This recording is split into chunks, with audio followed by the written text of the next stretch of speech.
Welcome everyone to today's webinar, BIOFIN and BBOP Finance Solutions webinar, our biodiversity offsets and option for BIOFIN Finance Plans.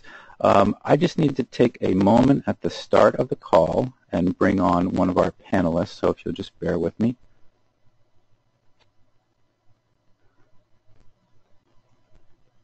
All right, Carrie, I am making you the presenter, so you should see that. You should see a pop-up box, Carrie. And it looks like we're sharing. Hi, Patrick. Hi, yes, how are you? I hope that's working. Was requested actually by many of the folks at the global meeting we had last April in Mexico, and our approach today will be to have these three talks that Patrick mentioned. First 30 minutes by Carrie, then to provide an overview of biodiversity offsets and their function worldwide, then approximately 10 minutes from myself on the experience in the United States, and then followed by 10 minutes with Tracy discussing her experiences in South Africa with biodiversity offsets. After that, we should have some ample time to have an interactive discussion, questions and answers with those of you who are participating online, and we look forward to a fruitful discussion.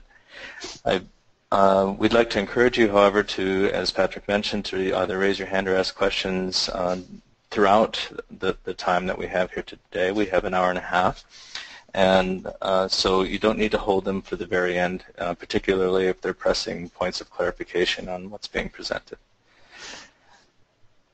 With that, Patrick,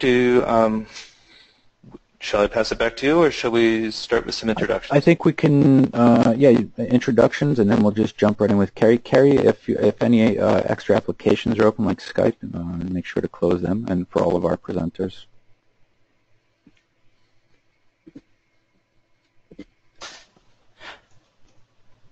Okay. I have the great pleasure of introducing Carrie Tenkate, who we know is, from Patrick, is the Director of Forest Trends Business and Biodiversity Offset Program, which has the best acronym ever invented, BBOP.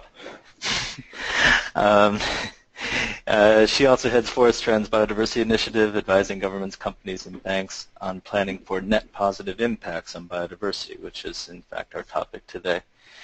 No net loss or net positive. She was Director of Investor Responsibility at the Asset Manager Insight Investment and Policy, was Policy Advisor, and the head of the CBD, Convention on Biological Diversity Unit at Kew Gardens. She's written extensively for Science and International Affairs, BBC Radio, and for the World Service, so she's got that World Service voice that we can hear today. Thank you, Carrie, for taking time out of your busy day and participating in this as a presenter in this webinar. Over to you, Carrie. Thank you. Thank you, Andrew. Can you hear me, you guys? Yep, sounds good. Perfect. Andrew, that was a very kind and charming introduction. Thank you. And thanks to you and Tracy and the team for reaching out. It's lovely to hear that there have been these questions from your members, and super to have an hour or so to delve into those. So many thanks for the invitation. Patrick's told you a little bit about where we're coming from, but I thought I'd just set the scene and then respond to your request really by giving a basic overview of some of the concepts and a few of the latest trends. So for those who are on the line who are actually already working with the mitigation hierarchy and biodiversity offsets, there's a strong chance that you'll have heard much of this set of issues before and be already quite familiar with them. My apologies for that, but I also recognize there might well be some newcomers to the topics, so we'll take it at a sort of fairly basic entry level, and with luck the discussions afterwards can delve into any specifics that pique your curiosity.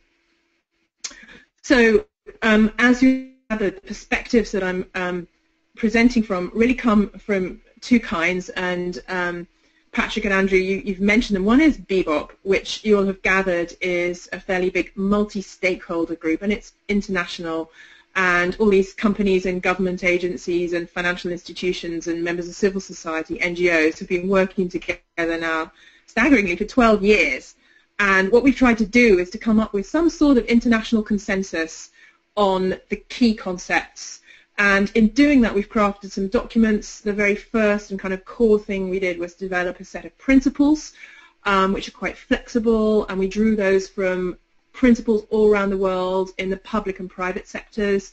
And then to make it more applicable, we developed a standard that allows you essentially to assess whether a given project is on track for no net loss or a net positive impact with kind of criteria and indicators.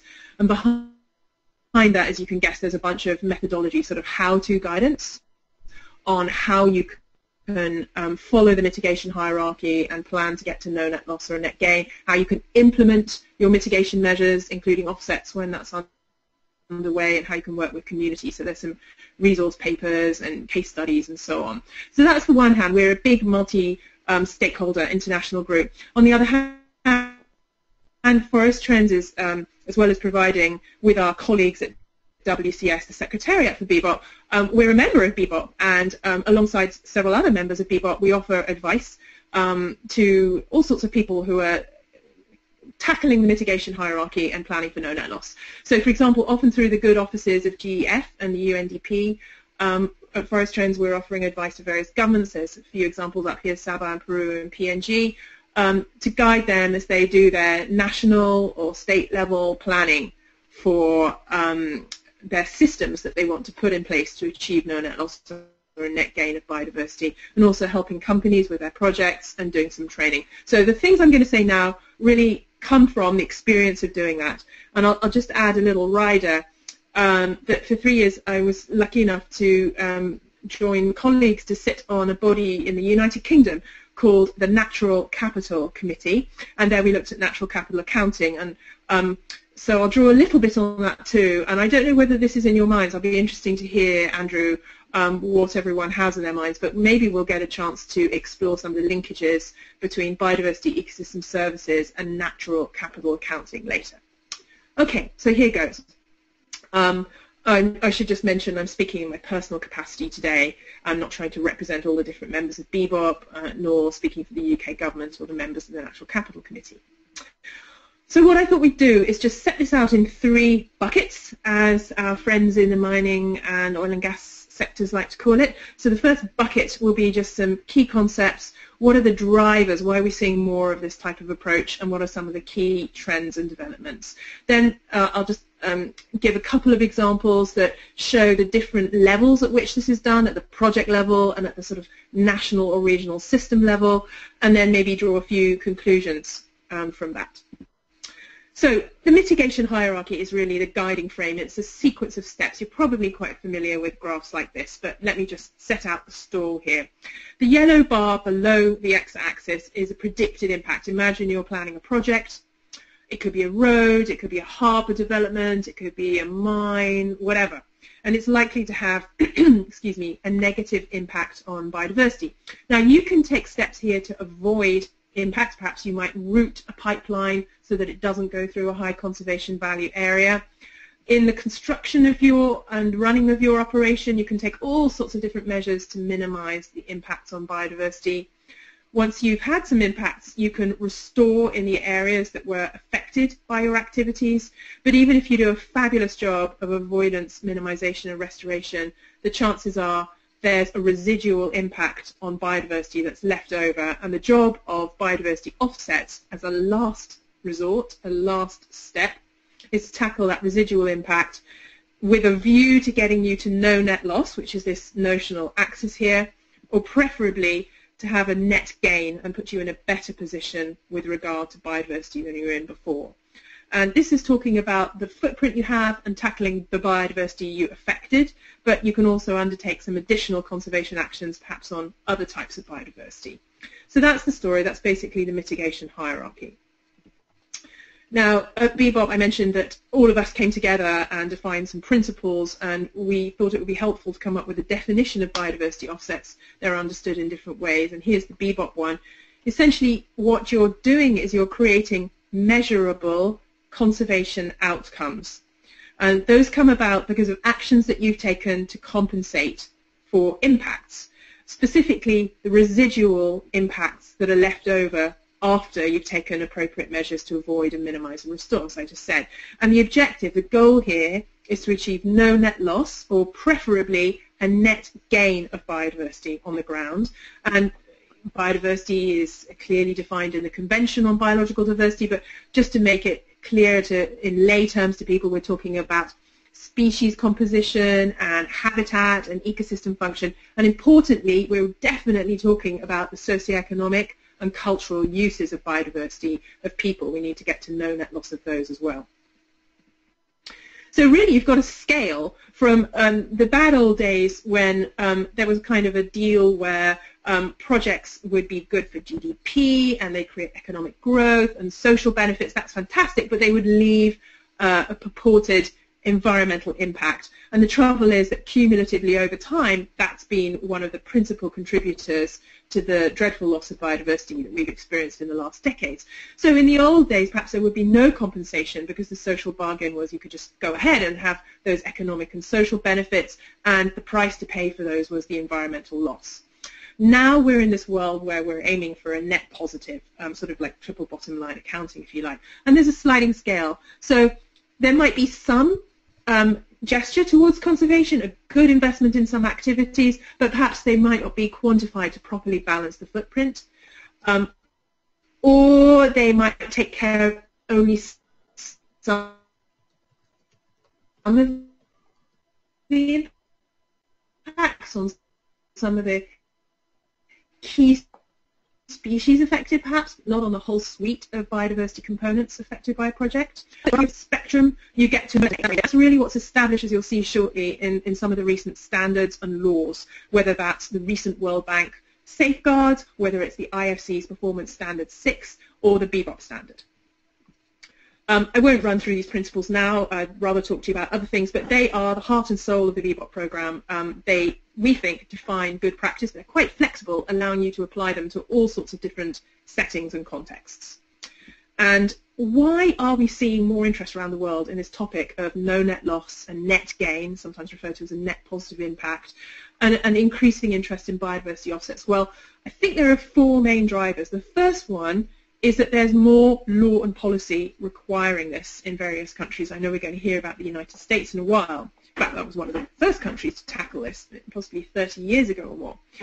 Depending on how you define what these countries are doing, whether that's no net loss, net positive, some type of compensation, there's at least 39 countries, according to some research that Forest Trends did for IUCN in 2014, and possibly as many as 100 countries if you take some recent work by the Biodiversity Consultancy with quite broad definitions of no net loss and compensation and so on. Possibly 100 countries, therefore, that now have law or policy requiring more rigor in the mitigation hierarchy and some type of compensation, sometimes as specific as no net loss or a net gain. And you'll see I've also put up here in the top right IUCN's logo, because at the World Parks Congress in Hawaii in, I think, August this year, IUCN and all its member governments and NGOs adopted a policy on biodiversity offsetting. So these are drivers. People want to comply with them. They want to get out ahead of them. So we're seeing governments and others take them up.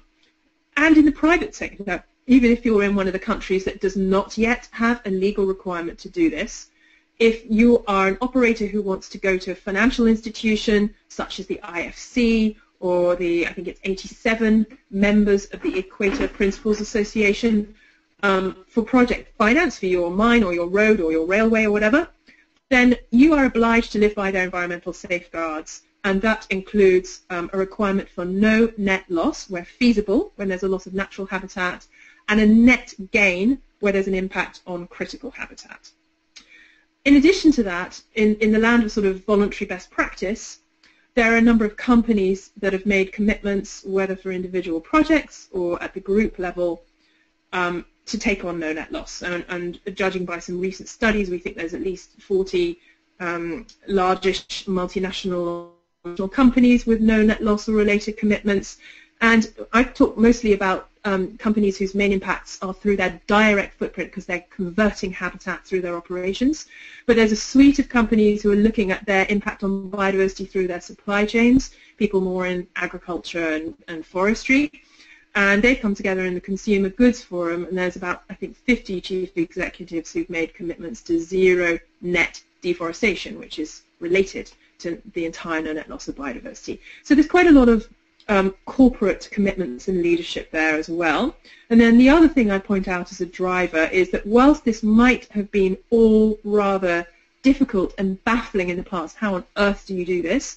Now we're very fortunate because we can learn from experience. There are some very good tools, standards, methodologies, guidelines, toolkits that you can use, and a lot of good literature to guide people on how to apply this in their specific circumstances. What about some of the trends and where is this happening internationally? I shan't pause on this slide, I'll leave it with you for afterwards.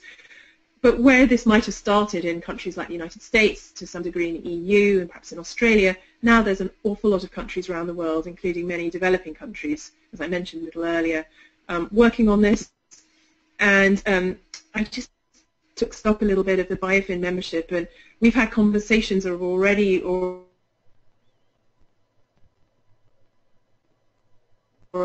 been advising quite a number of your members, so we know that we can understand why, as you mentioned, on this topic coming up in your community. Key trends. I've divided this into 3 parts. I think I can pretty much skip the first part here because I've already alluded to it. These policy developments.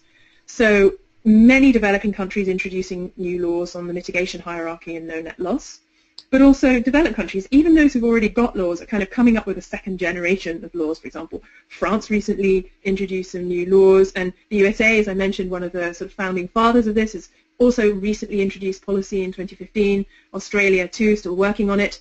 And the IFC, with its groundbreaking performance standards, is now looking to tweak some of the guidance to that. And as I mentioned, the World Bank has just come up with revised performance standards. What are we seeing out there in terms of response to some of these drivers? Well, some good news, because this is a controversial approach and it only works if done well. So some good news is that there's more emphasis on the very early steps in the mitigation hierarchy. I think we're beginning to spot that it's a danger to jump to biodiversity offsets. People are paying great attention to the avoidance step and minimization. So that's great. Also, people are raising their heads, and they're not just looking at the little micro project level. They're thinking about landscape and seascape level planning, broad regional planning. Where does development, where does environment best fit in the landscape, and making it spatially explicit. Scaling up. So at the government level, that means not just individual projects, but national policies or regional policies and plans. Similarly with companies, there's more experience now with companies at their different operations, and there's a new growing focus not just on individual projects, but on corporate level commitments, as I just mentioned. And perhaps inevitably now people are getting to grips with some of the methodologies. It takes you a shortish period between a few months and 2-3 years, perhaps for very complex projects, to design your mitigation measures, but implementing a biodiversity offset and long-term mitigation is a very long-term commitment. It should last at least the impacts. So people are starting to really think about the security of implementation, legal and administrative arrangements, and finance, and that I think will be of interest to your community. On the science side, there's a new emphasis and acknowledgement that freshwater ecology poses some challenges for achieving no net loss, and we're starting to see more application of the mitigation hierarchy and the use of biodiversity offsets in the marine biome as well. As we're scaling up from projects to national level schemes, we'll need to complement some of the quite detailed field work that gets done to measure losses and gains and understand baselines and equivalency and so on. We'll need to complement that with some larger scale work. So the fact that remote sensing is getting better by the day is a fantastic trend, and there's some very exciting projects that are sort of twinning field work with improved remote sensing to see how that could bring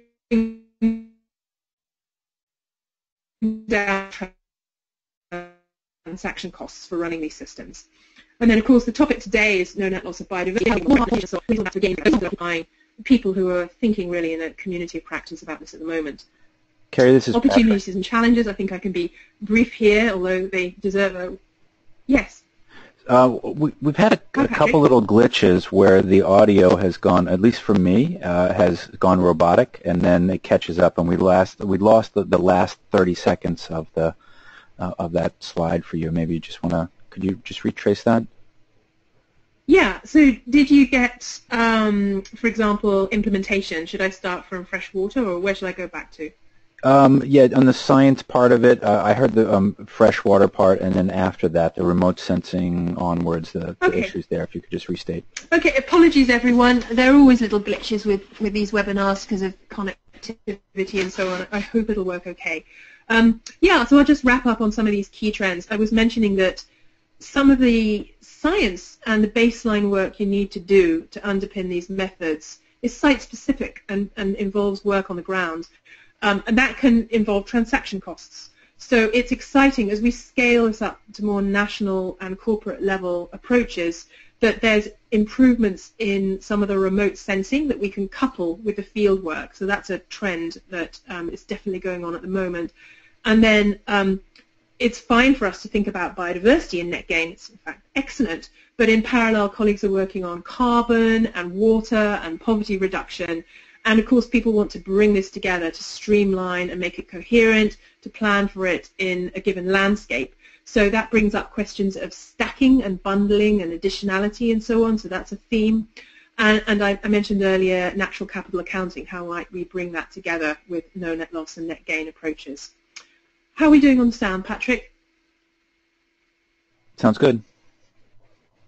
Alrighty. Okay, so moving on. Opportunities and challenges, which I think I'll do super briefly. You can guess some of the opportunities here. This is a potential way to reconcile this massive challenge of having a lot of the growth targets that we face, massive growth in infrastructure, energy use, mineral consumption, impacts of population through their consumption patterns and so on. On the one hand, we have those sustainable development targets. At the same time, we've got the Aichi targets to conserve biodiversity. Now, how can we bring those together? Well, this is a mechanism for doing so, to get net gain of biodiversity with sustainability, to help companies with their risk management by increasing their license to operate, because they can show really excellent outcomes for biodiversity. Therefore, to build communities and stakeholder support and help with the planning process, and also to rationalize land use planning. So that's a great opportunity. And another opportunity is that we do have a lot of tools and methods available at our disposal now. That's coupled with some challenges. So there are big risks associated with this. If you do this poorly, if you skip through and don't apply the mitigation hierarchy rigorously, if you don't treat avoidance and look at alternatives and projects thoroughly, then you get into trouble. If this is done superficially with poor methods, particularly for quantifying losses and gains, and low standards, then that puts all those good things at risk. You definitely would have a net loss of biodiversity. Companies would be unpopular. It would undermine their license to operate. Stakeholders would be unhappy. And liabilities and risks and costs and delays would increase. So that's the challenge. We have to do this properly to make it work. Another challenge is political will. You need a clear framework from government to make this really doable. And there's still some technical issues on how you measure these things and set baselines and so on. In my personal opinion, we can fix the technical issues, and we already have a very, very good handle on those. To an extent, we can do a much better job than we have done in preceding decades. So for me, the big issue is the political will. But the take-home message here is this is a good thing to do, but only if you do it very properly and to a high standard. And so standards like the BBOP standard and some of the safeguards that I've mentioned are very, very good guiding principles. Okay, I want to just run through a couple of examples for those who are perhaps new to the subject to give a feel for what systems before I wrap up with some lessons learned and hand over to Andrew. Okay, so here's an example at the project level. It's a nickel and cobalt mine that's in Madagascar. It's a pretty big project The mine site is well over 1,000 hectares, as you can see, and being in Madagascar, it's in high conservation value area with significant forests. There's a pipeline that brings the ore to the coastline that's over 200 kilometers long, goes through many different natural systems, and then there's a big industrial complex on the coast, although actually much of the coast has already been converted, so the habitat there isn't as pristine as the mine site. This is a project that's already in construction. You'll see here that there are international shareholders, and the financing involves equated banks. So although presently there's no law that requires developers to demonstrate no net loss or a net gain in Madagascar, there was a motivation for Ambatovy, the company here, to demonstrate best practice just because of the risks of operating in such a fabulous biodiversity venue as Madagascar, the need to work well with communities, to handle biodiversity well, to be successful in business, and also because that was a term of access to finance for them under the Performance Standard 6 that I mentioned to you earlier. So this company has chosen voluntarily to work for no net loss of biodiversity for this project as an entirety, following the application of the mitigation hierarchy very rigorously, and because of the scope and scale and the different habitats affected, through a composite offset that I'll illustrate to you in a second. And the way the company's done this is by using the BBOP standard. So here's just some examples. Of course, there are many, so I'm simplifying this to make it quick, of how the Ambatovy project has followed the first steps in the mitigation hierarchy. So they have chosen to set aside part of the mine site, even though the ore body is underneath it, because the endemicity, the special nature of the biodiversity there means that it's wise just to ensure that some is not touched, so we can be sure we're not losing anything. Similarly, they have engineered pipeline tunnels that go underneath forests for a stretch of very high conservation value forests, so they're not denuding the forest on the surface. And they've rerouted the pipeline. You can see in detail here the black pipeline making its way to the coast. That's no engineered straight line. That's rerouted around forest patches for the benefits of conservation. So those are some of the mitigation measures.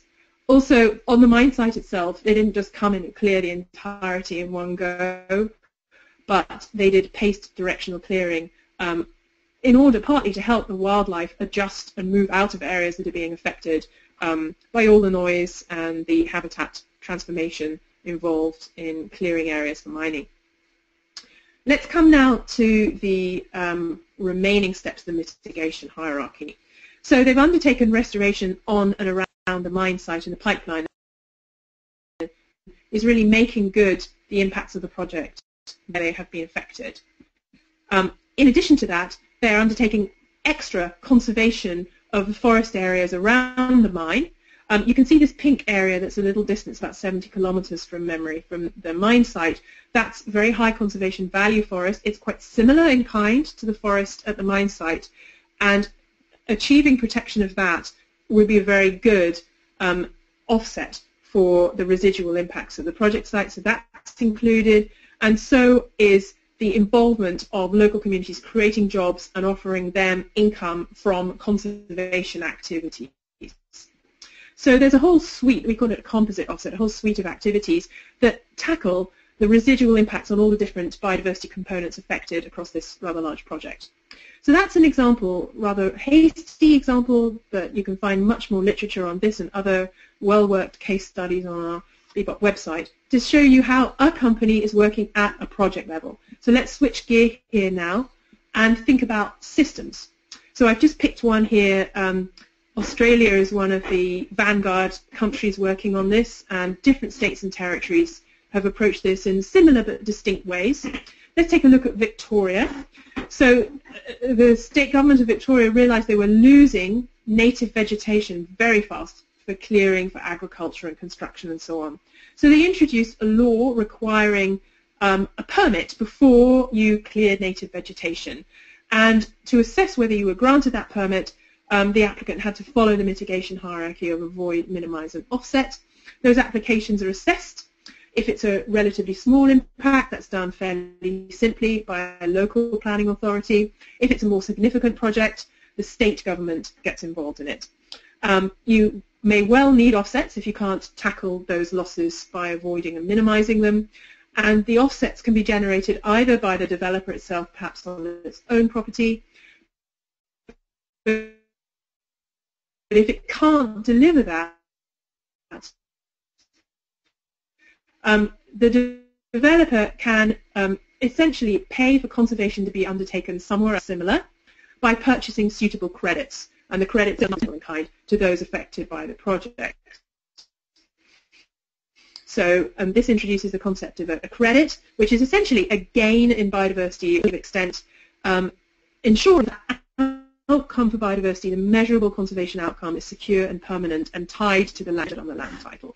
And to help the developers who need offsets find farmers and individuals and conservation groups and biobanks and others who can provide them with those conservation outcomes, there's actually more than one brokering service, and there's a system of registration so that offsets can't be sold twice and so on.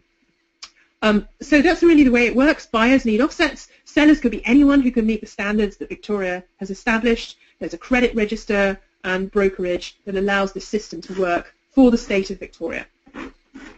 I'd just like to point out before moving on that it's taken Victoria quite some time to develop the system. I mentioned the regulation that got things started. Well, that was back in 1989. And, you know, as recently as 2013, there have been some reforms to the system. And this has gone through a number of steps. You can see them here, which were introduced to make the system more fluent, whether that was establishing ways to measure loss and gain, whether it was establishing market-based approaches to allow developers to find their offsets, all these types of things. And the point here is it takes a while. This is, what, 25 years or so. New countries approaching it, perhaps as BIOFIN members, can do this quicker, but you really need to plan it and realize it's going to take you at least 5 years, and likely more, and have a sensible system to do so. So where does finance come into this? Well, I think you'll have gathered that the whole idea here is that improving the way we apply the mitigation hierarchy, do better mitigation and do biodiversity offsets to pick up those residual losses that have been ignored in the past. It's a way to internalize the costs of conservation. It's just really a way of operationalizing the polluter pays principle, or the user pays principle. And it's a good way to sort of put biodiversity into economic mining, oil and gas permits, agricultural concessions, harbour development, name it. It mainstreams biodiversity into economic decision making. Excuse me. So it's an innovative financial mechanism.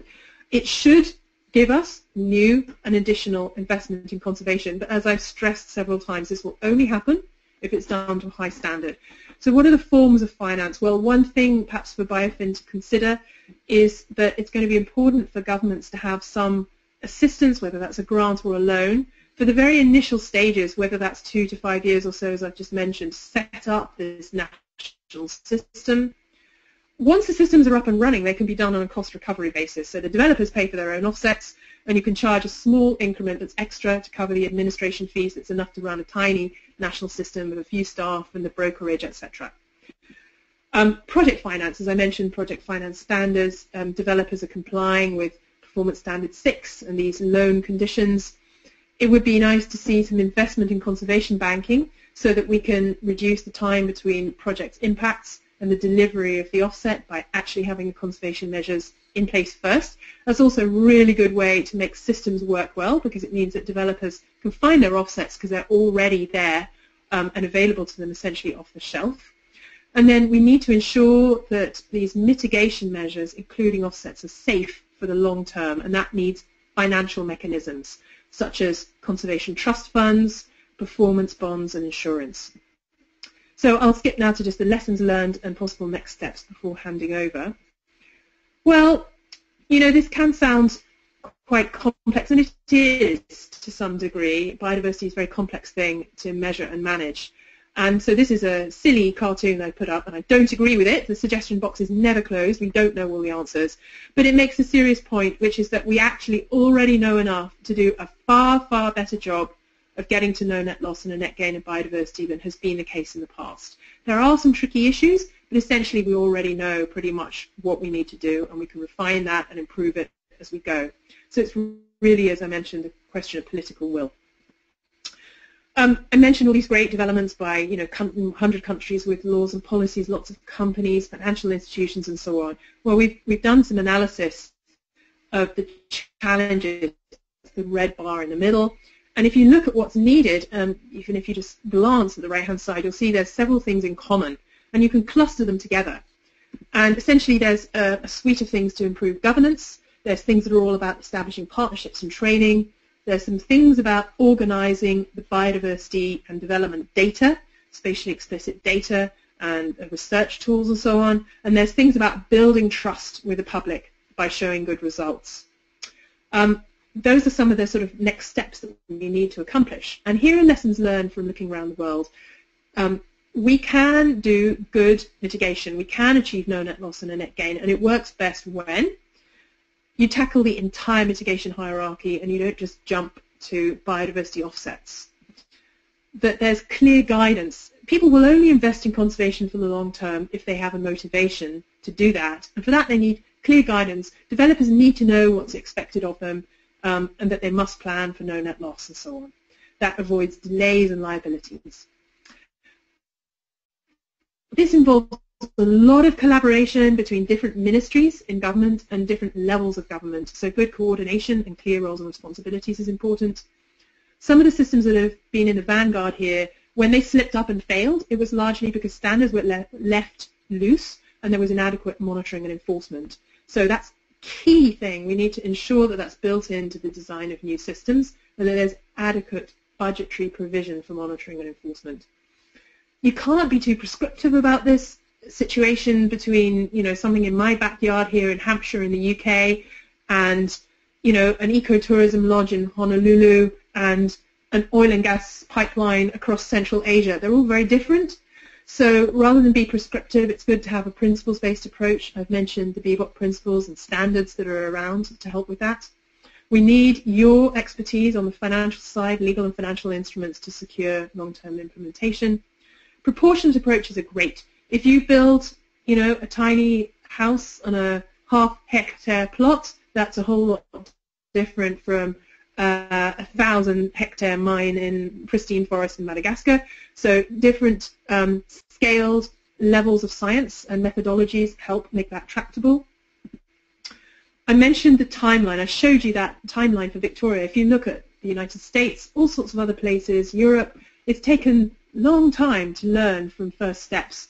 And what we've learned in BBOP is that you can have a roadmap that can predict some of the key milestones you need to meet and work through those in a planned, sequential fashion and an orderly way to allow people to build this system and predict what's coming. Prepare for implementation. It will be tricky to bring in a requirement for people to achieve no net loss, but not have lined up the potential supply of biodiversity offsets, for example, that would cause confusion and delay. So it's a really good idea to line up supply and all these other elements of the system so that the whole system is ready to go fluently when it's introduced. All of this rests on good science. You need good biodiversity data, you need good maps, and crucially you need land level planning. That's been shown time and again around the world.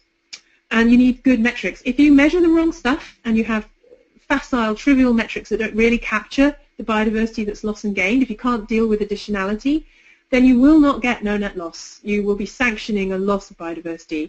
So methods that are practical for companies but are still good enough to be a fair measure of biodiversity loss and gain are important. There are lots of different ways that people can implement this. I mentioned some earlier. People can do it themselves on their land. They can work in partnership with NGOs. They can work with local communities. They can work with protected area system. Lots of these options are possible, but lessons, particularly from the United States, show that you need to set the same standard for everyone and then allow lots of opportunity for people from different backgrounds to implement the conservation that can get you to no net loss. Sometimes it's actually cheaper to break the law and pay some compensation after the event than it is to build it into your project planning, and that's a perverse incentive, so it's important to address that for the system to work. And if companies are coming to this new in a country and they're not familiar with it and they don't have the biodiversity data disposal and they don't know how to find partners to deliver the conservation for them, it's really a good idea to offer assistance, whether that's through brokerage or otherwise, to help them find the partners that they need. So that's a very quick summary of lessons learned from around the world. And to me, it's really staggering how common these lessons are. You would think that Mongolia and Manchester would be different, but actually a lot of these lessons are really very, very similar. So I'll close with just a question to you. I know we'll hear questions from everybody online later. I wonder whether now might be a good time for the BIOFIN community to be helping your government members to do this orderly planning that I mentioned.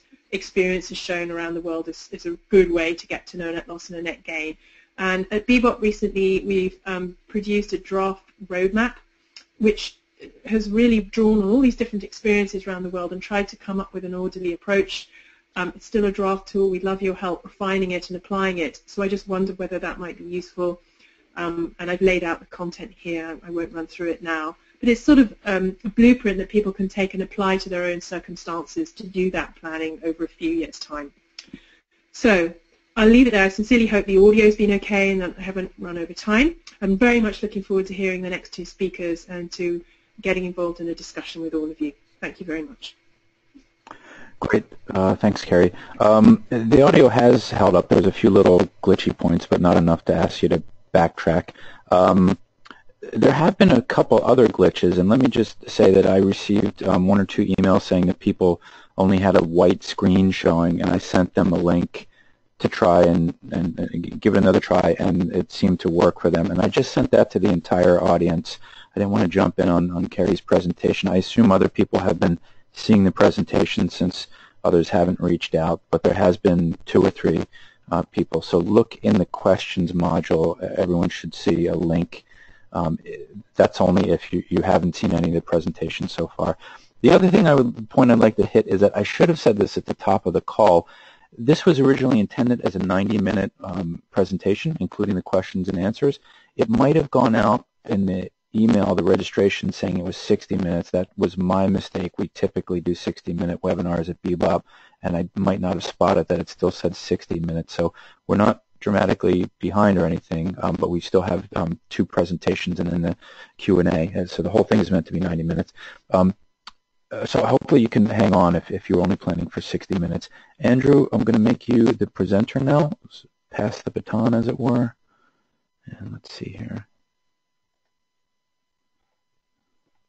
As soon as you accept that, then we should see your presentation pop up. There we go. Okay, let's slideshow it. Let's see what happens.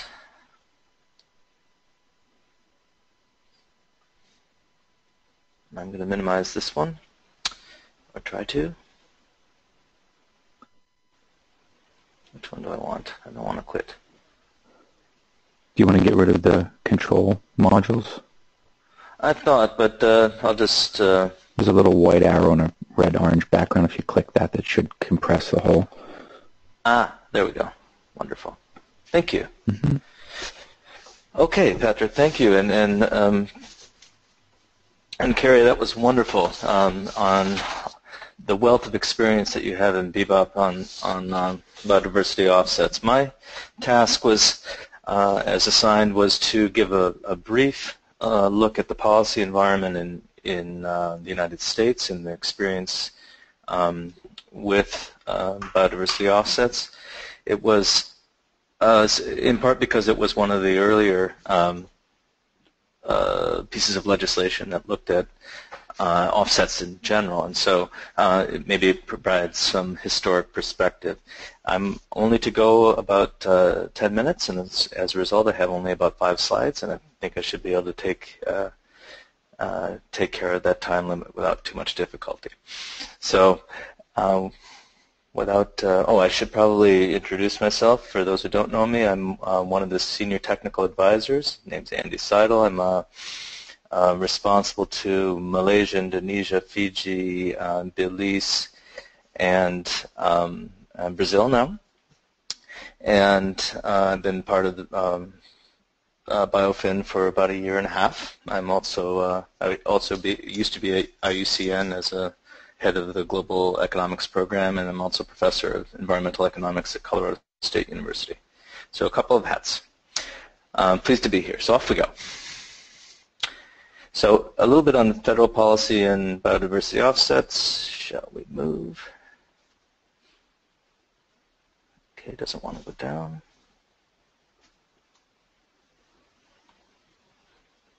There we go.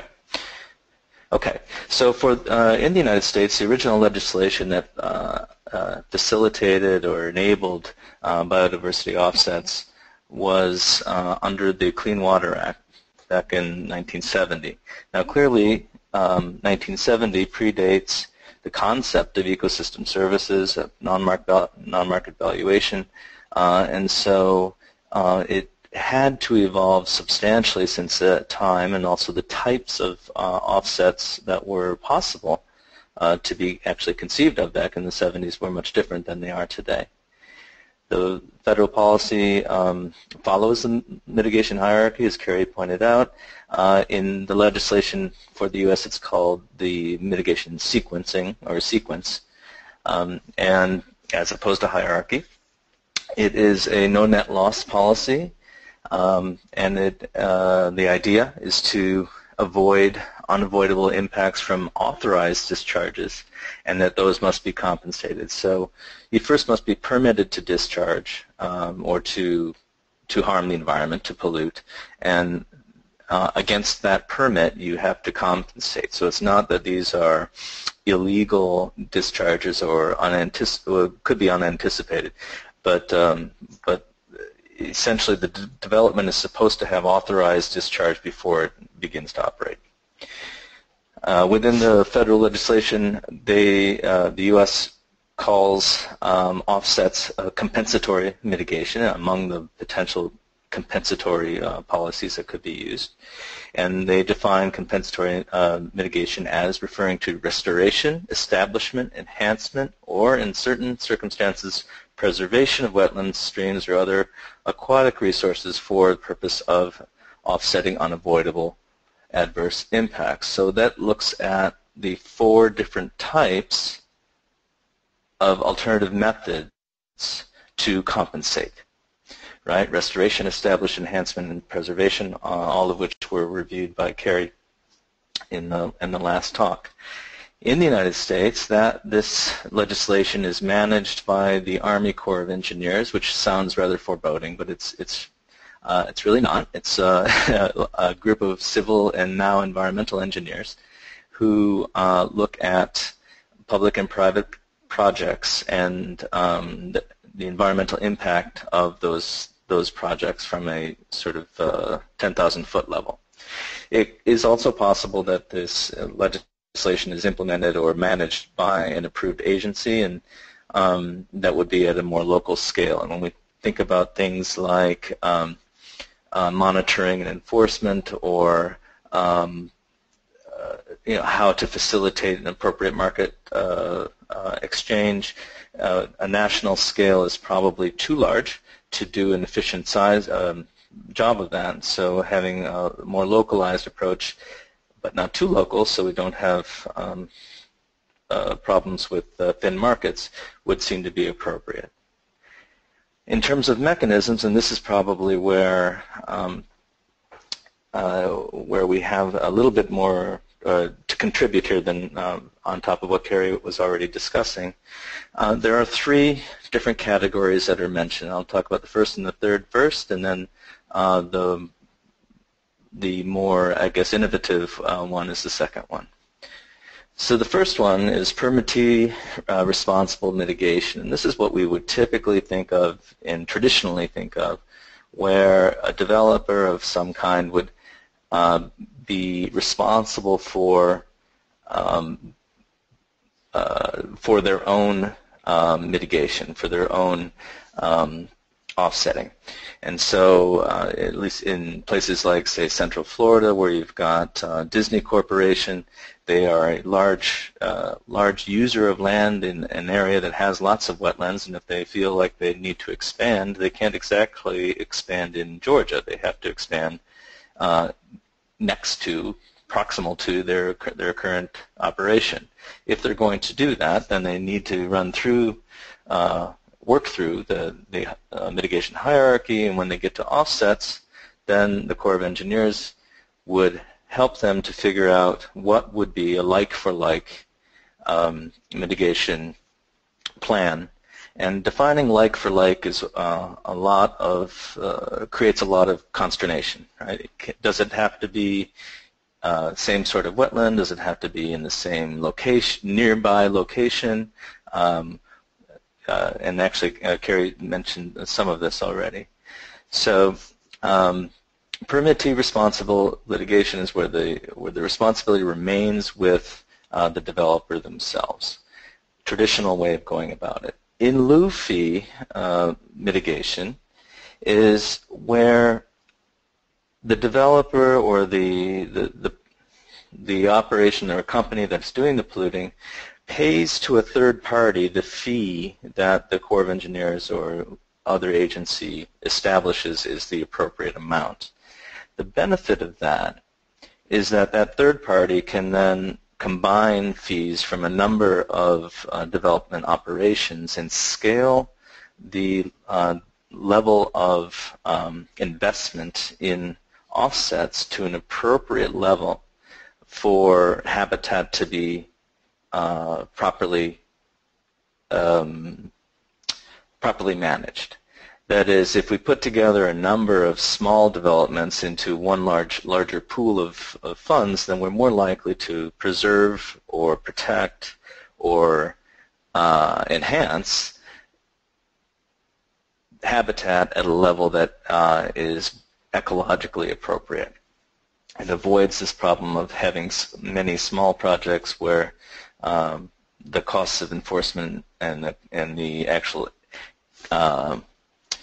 aggregated offset impact or the real conservation outcomes from those operations are too small. The third one, which is the one that is perhaps most innovative, most interesting, is mitigation banking. And we'll spend just a couple of minutes talking a little bit more about mitigation banking in the context of wetland offsets in the United States. What is it? Well, the idea here is that before development, the Corps of Engineers would tell the developer what the impact of their development would be and what, therefore, the level of offsetting would need to be.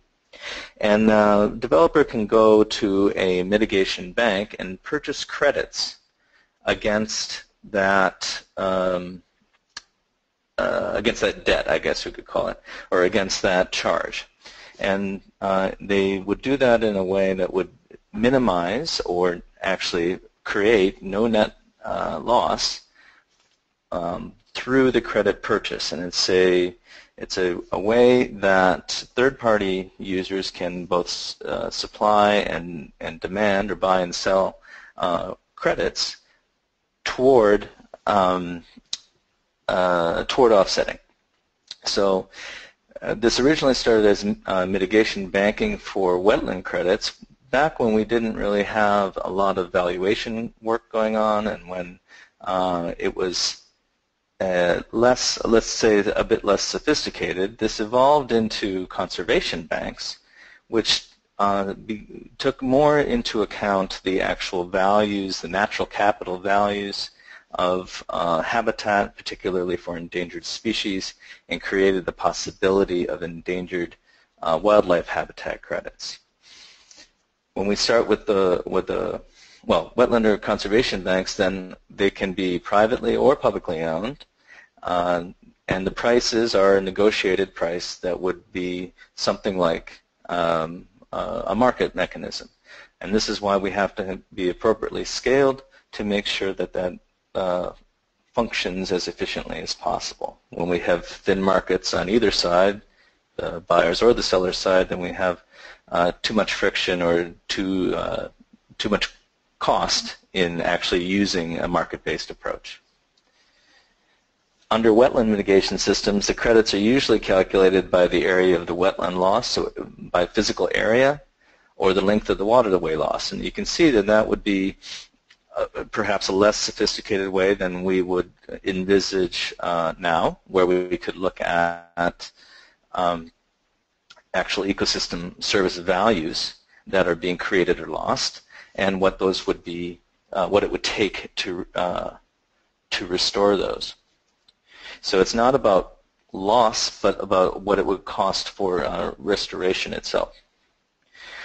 What we see in those wetland banks is that the observed cost per acre or per hectare, I think it's actually per acre, are extremely variable. So we see in the United States, for example, from $24,000 to $635,000 per, I believe it was an acre, but I'll have to check on that. Depending on where you are, what the conservation values are, what the population pressure is, any variety of standard hedonic sorts of complications that will change the market price of a hectare of wetland. On the conservation banking side, usually we're looking at a measure that is the amount of habitat required to support a group or family of a protected or endangered species, where one credit is equal to about 1 acre of the habitat, and then once you do that on the supply side, then you also do the same methodology on the demand side to say, okay, how many acres of representative habitat are being affected by the development, and therefore what's the equivalency or like-for-like transaction here. What's the record on the mitigation banks? Well, as we mentioned earlier, it's become a rather popular option. It has created interaction or actions on the level of $2 to $3.4 billion per year, and has protected over 15,000 hectares per year, or 37,000 acres per year. And I think Carrie said 500,000 hectares acres cumulative. In 1995, there was some change in the guidance that really allowed commercial mitigation banks to be more of a mainstream option, and that created an opportunity for this institution to take off. And by 2016, these options are still increasing and still interesting, where there are now at least, over 1,000 active or sold-out wetland stream and conservation banks in the United States working toward offsetting wetland destruction or wetland damage through development. I listed a couple of sources that I found particularly useful in putting this together, and I think I'll leave it at there due to the interest of time, and we'll take questions, or we can move on to Tracy. Thank you. Great. Thanks, Andy. Why don't we move on to Tracy? I'll make you the presenter.